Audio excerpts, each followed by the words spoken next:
Hey guys, Brandon Kowallis here, Director of the Salt Lake Community College Concurrent Enrollment Program. And today in this episode, we are going to be talking about purpose. The first thing that any concurrent enrollment program needs before it can really accomplish anything of significance is a well-defined purpose. Now, you hear that and you may be thinking, well, we offer concurrent enrollment. That's our purpose, right? That's what we do.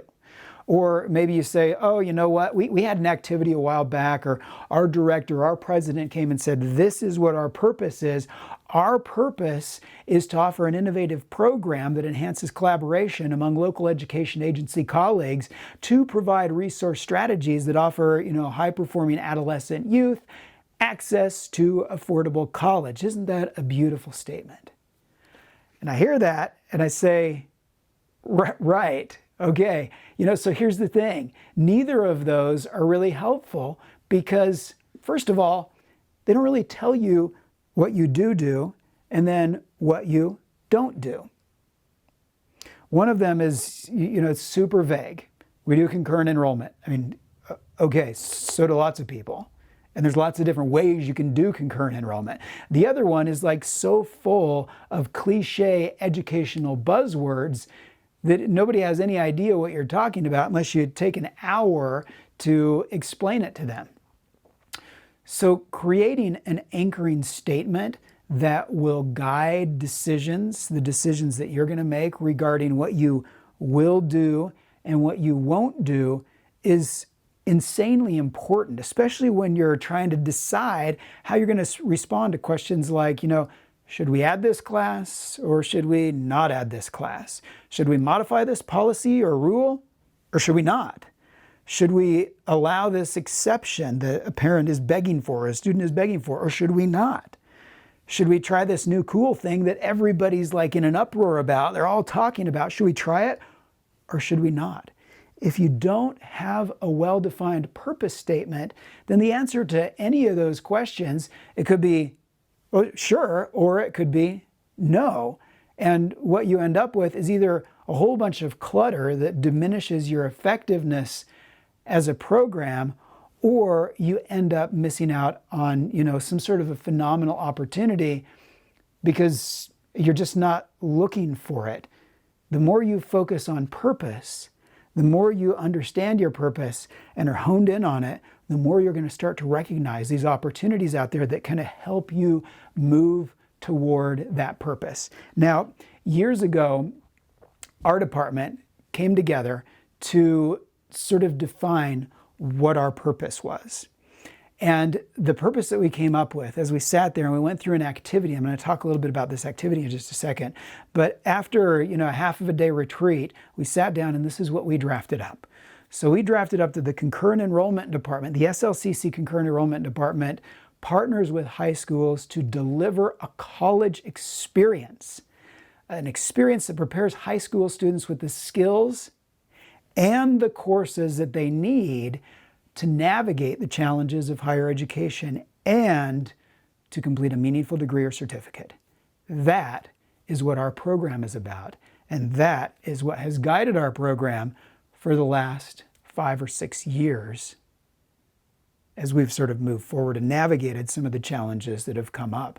As a result of this statement, we changed the courses that we offer.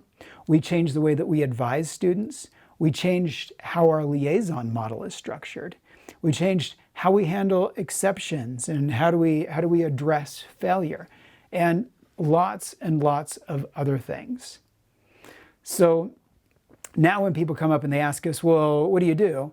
We don't just say, we deliver a college experience. We say that we deliver a college experience in the high schools that teaches kids the soft skills that they need to be successful in college after they finish high school. And we make sure that the classes that they take lead them towards a meaningful credential that in the end actually adds value to their life.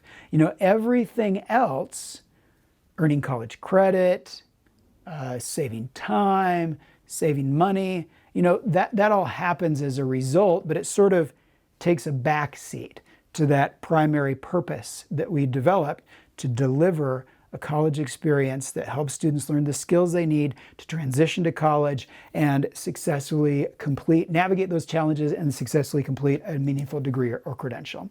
Now, it just so happens that we are going to be using the same activity that we used to develop our own program purpose statement at a retreat for the Utah Alliance of Concurrent Enrollment Partnerships, also known as UACEP. We're going to do that to help the organization develop their own purpose statement as we sort of relook at the direction that we're going as an organization. And I'm going to take you inside this meeting and sort of go through this activity with you so you can sort of see a fun way that you can get together with your group and define a really solid functional purpose statement that will serve you well in guiding you and making wise decisions for your program throughout hopefully the next 5-10 years of the existence of your program. So enough of me talking. Let's go ahead and jump over to this meeting, and I'll show you sort of what we used to come up with a fantastic purpose statement that has guided us ever since. So we got two activities we're going to work on today. So we're going to work on developing a purpose statement, and then we're going to work on our bylaws. So first we'll define purpose, and then once we sort of understand where we maybe want to go as an organization, then we can use that as a guiding statement or whatever we call it to hash out our bylaws. So I think it'll be a lot more effective that way.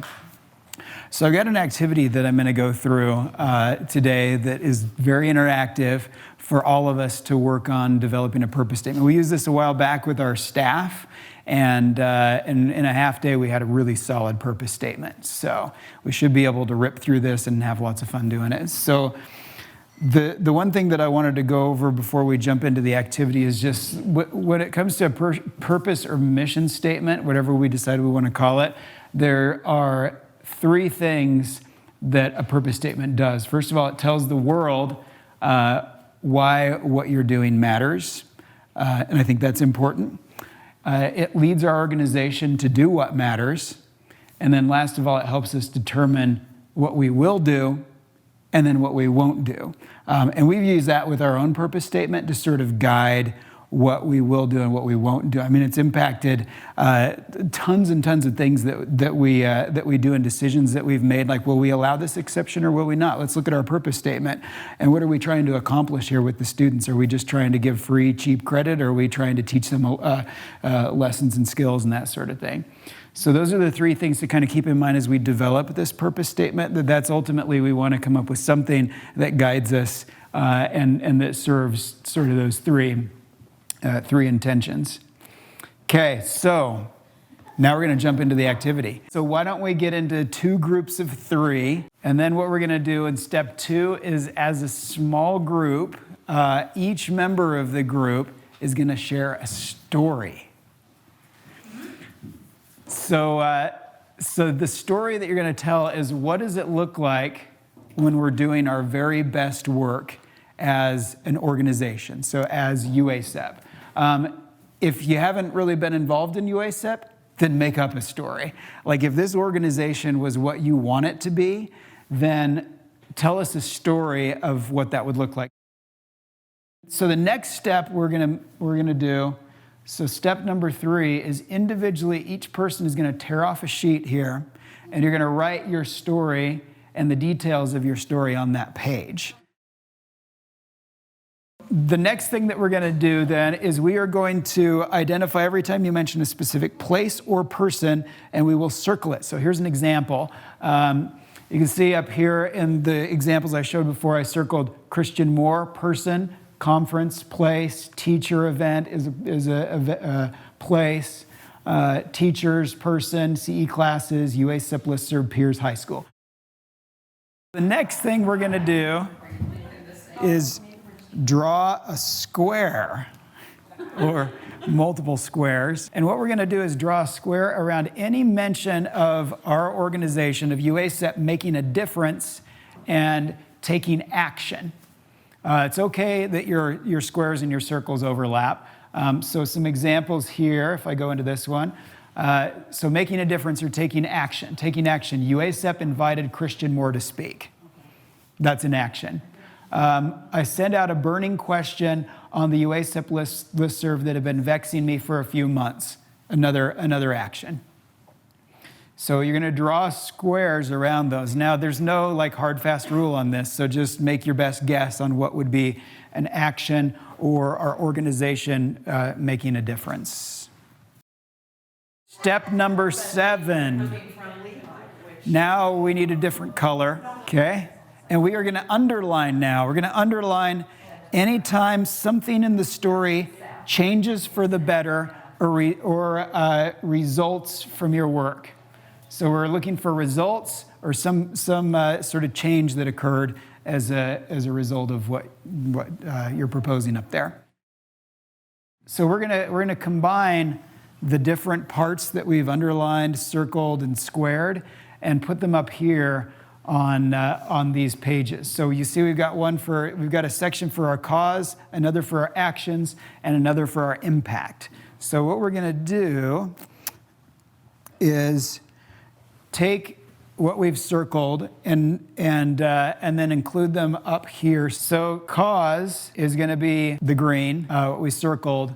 Actions are the boxes, what we squared, and then the impact is whatever was underlined. Okay, so now we get to do the categorization and then the fun part of like coming up with versions of a purpose statement. So the next thing is a large group. We're going to circle and name and identify on each sheet common ideas that formed in the patterns and similarities that form from our stories and label the big ideas. So an example here. So you can see like we got up here, our cause, teacher event, Christian Moore conference. Really you could categorize all those into events. UASEP listserv, online venues, teachers and peers, we call them practitioners maybe. Trenches, the high school and CE classes are like the ground level stuff that's going on. So this is what we're doing. We're sort of clustering things together and coming up with these big ideas, which once we have those fleshed out, then we'll go ahead and we'll start fleshing out a actual statement. And then the next step, each group will have a sheet and you'll use the words up here or the ideas to then flesh out a statement. Now, don't worry about word choice.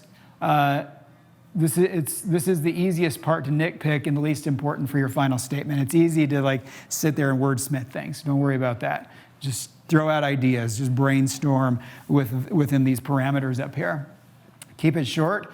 Many of the best purpose statements have fewer than 10 words. So straight, short and to the point. Keep it simple. Too many nonprofits have long, flowery mission statements that sound toiled over, especially in the education world. We like to use big, fancy words that you could use as a simple word and acronyms. So, say it out loud. Does it sound awkward, memorable, catchy, human?